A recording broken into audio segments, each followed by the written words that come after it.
I continue to think that our voting machines are too vulnerable. Researchers have repeatedly demonstrated that ballot recording machines and other voting systems are susceptible to tampering. Even hackers with limited prior knowledge, tools, and resources are able to breach voting machines in a matter of minutes. In 2018, electronic voting machines in Georgia and Texas deleted votes for certain candidates or switched votes from one candidate to another. The biggest seller of voting machines is doing something that violates Cybersecurity 101, directing that you install remote access software, which would make a machine like that, a magnet for fraudsters and hackers. These voting machines can be hacked quite easily. You could easily hack into them. It makes it seem like all these states are doing different things, but in fact, 3 companies are controlling this. It is the individual voting machines that pose some of the greatest risk. There are a lot of states that are dealing with antiquated machines, right, which are vulnerable to being hacked. Workers were able to easily hack into an electronic voting machine. It was possible to switch votes. 43%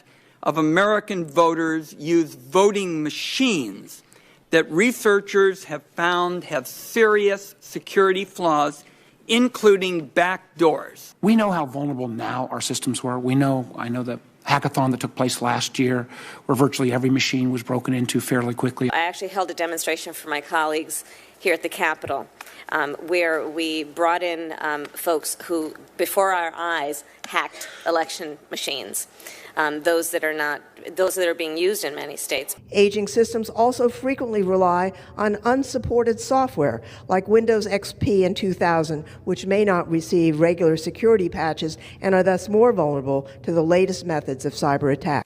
In a close presidential election, they just need to hack one swing state, or maybe 1 or 2, or maybe just a few counties in one swing state. I'm very concerned that you could have a hack that finally went through.